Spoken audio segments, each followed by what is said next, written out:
السلام عليكم ومرحبا بكم كالعادة في قناتي إبريق الوصفات. جيتكم اليوم كالعادة بوصفة جديدة. وصفتنا متاع اليوم باش تكون فكرة طيارة على الآخر، تضربوا بها عصفورين بحجرة، خاطر باش نشارك معاكم وصفة الفريكاسيه التونسي البنين والمشخشخ على وصوله، وكيف كيف باش نشارك معاكم وصفة البنية الفرنسي معبي بالكريمة، وهذا الكل بنفس العجينة تجي قطنية على الآخر وفارغة في الوسط. يعني بوصفة بركة عملت زوز أنواع متاع وصفات، وصفة مالحة وصفة حلوة، وكل واحدة من بلاد. وبالطبيعة كان تحبوا تشوفوا المكونات وطريقة التحضير، من غير ما نوصيكم كالعادة تبعوا الفيديو للآخر.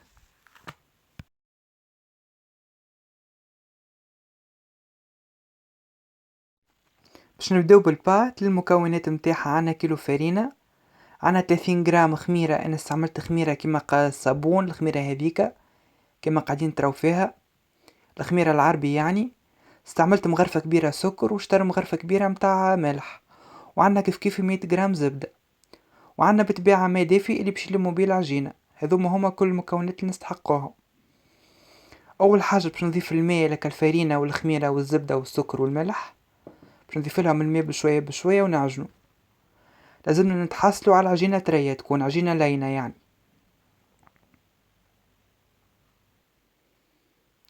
نبداو كيما تراو نضيفو في الماء بشوية بشوية ونعجنو البات.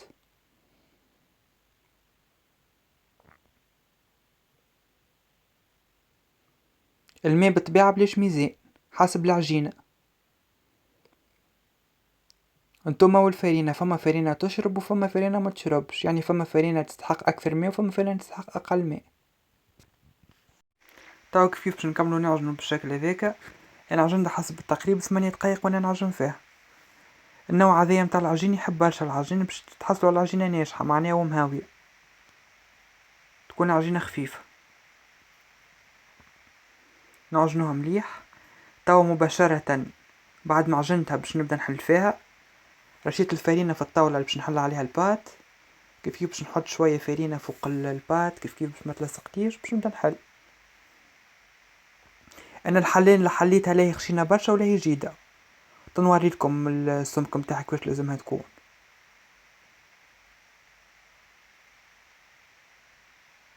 نحلها بالطريقة هذيك. سياني كملت حليتها البات. عندي توا الطبعة هذيك باش نبدا نطبع. باش نطبع كعبات الفريكاسيه متاعنا. وبالطبيعة نتوما تطبعوا كي معناها حسب الكبر اللي يعجبكم. تحبوهم كبار تاخذوا طبع كبير، تحبوهم صغار تستعملوا طبع صغير. المفيد انا استعملتهم كبار شوي، قديتهم يعني كبار شوي باش ناخذ نجبدهم هكاكا باش نتحصلوا على الفورمة المعروفة متاع الفريكاسيه، الشكل المعروف يعني متاع الفريكاسيه. هاكا نجبدوها بالشكل هذاكا. ما فماش ما اسهل من هكايا. ونحطوهم بعد في البلاتو. والشكل الثاني اللي باش نقدو الشكل الهلال اللي باش نخدم به البنية متاعنا.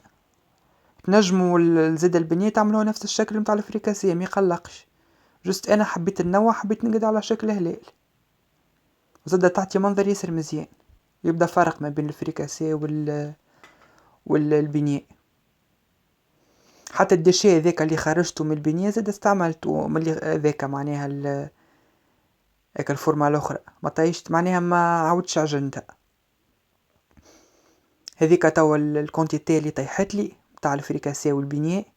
ما شاء الله كيلو فرينه قد لي ما شاء الله. بخلاف هذاك راهو مازالو راهو كعبات اخرين. بعد باش نخليها تزيد ترتاح حسب درجة الحرارة متاع الكوجينة متاعكم.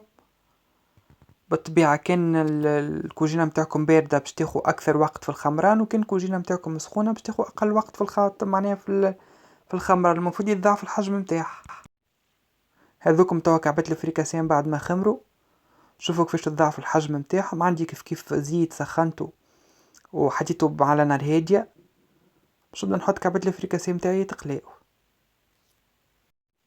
بالطبيعة نكملو نفس الطريقة، نحطو الكمية الكل اللي عنا متاع الفريكاسيه بالطبيعة كيما لاحظتوا انتم تحطوهم كي يتقليو معناها يتنفخوا، هذاك دليل الفريكاسيه متاعكم ناجحة على الاخر. تبدا في الوسط تبدا فارغة ما فيهاش البابة، ومن بعد بالطبيعة ما ياخذوا لون احمر هكاك نحيهم ونحطهم يستقطروا في كاسكيس ولا في بابي سويتو. هاكم كيفاش نكمل الكونتيتي اللي عندي متاع الفريكاسيه، نكملها بنفس الطريقة.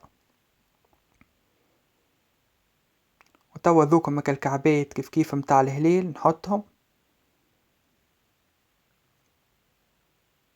باش نكملو. تو نحضروا الكريمه اللي باش نخدموا بها البنيه. انا استعملت ليها ساشيه متاع كريم باتيسير طيبتها عاديه، قديتها مع زوز انواع متاع ياغورتات، واحده ياغورت جوكي هذيكا واحده ياغورت دانيت، حطيت زاده زوز باكيات متاع كريم شونتي باش نركضهم ببعضهم. نجموا متستعملوش راهو كريمه، تنجموا تستعملوا 4 ياغورتات متاع دانيت وتركضوهم في زوز ساشيات متاع كريم شونتي. الطريقة هذه أسهل برشا، معناها كان باش تخدموها بالياغورت بركة من غير ما تستعملوا كريم شونتي. تنجموا زادا تعملوا حتى شو اسمه، تعملوا حتى معجون، تعملوا شوكولاتة للحشو متاع البنية، معناها تتحكموا في الحشو كيما تحبوا. هذاك توا البنية متاعنا نقبطو في الوسط، وعندي عبيت الكريمة في البوش وباش باش نبدا نعبيهم الكعبات حتى نحس الكعبة رزانت وكاهو. كيف كيف نكملو نعبيو كعبات البنية متاعنا الكل بنفس الطريقة بالشكل كما قاعدين تراو فيه. كما قلت لكم تنجموا تستعملوا اي حشو. هنا كيف كيف زاد الفريكاسيه باش نقدها بنفس الطريقة. شوفوا الخفة متاعها من الوسط كيف تجي فارغة مهوية على الاخر ما فيهاش جملة البابة. بالنسبة للفريكاسيه باش نعمل الفريكاسيه العادية متاعنا اللي كيما يبيعوا فيها في الشارع، باش نحط فيها الهريسة، باش نحط فيها شو اسمه هاو البطاطا المصموطة، باش نحط فيها العظم المصموط، باش نحط فيها الطن والزيتون. اللي يحب كيف كيف يحط فيها الفلفل البرعبيدي ينجم يحط، اللي يحب الكبار حسولو حسب الذوق متاعكم. انا جست اكتفيت بالفريكاسيه العاديه معناها كما تتباع في الشارع. كنت تحبوا زاد فما شكون يحط فيها الفرماجة تارتيني هذاك كيما الفريدو الانواع متاع الجبنات الكريميه. تحبوا زاد تحطوا كجبن الاخر غريير غوتا كيما تحبوا معدنوس. توا هذه الفريكاسيه والبنيه متاعنا سايي. هذيك الفريكاسيه من بعد ما كملت والبنيه جست رشيت فوقها سكر محور هكا هذوما منظرهم الاخراني. والفريكاسيه حطيت فيها كعبات حطيتهم بالزيتون، حطيت فوقهم الزيتون الاكحل المحشيين والكعبات قديت لهم زيتون اخضر.